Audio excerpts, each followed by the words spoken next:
Did you know that Polynesia has its own traditional sporting festival?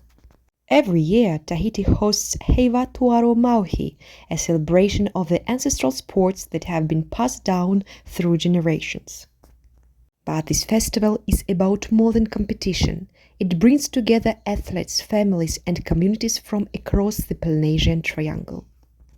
You will witness incredible feats of strength and skill, from lifting stones weighing up to 200 kilograms to climbing coconut trees at astonishing speed and throwing traditional spears with remarkable precision.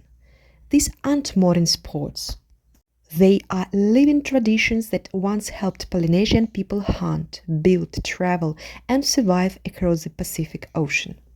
Today, Heiva Tuaro Mauhi keeps that heritage alive, reminding us that culture is not only preserved in museums, it's celebrated through the people who continue these traditions.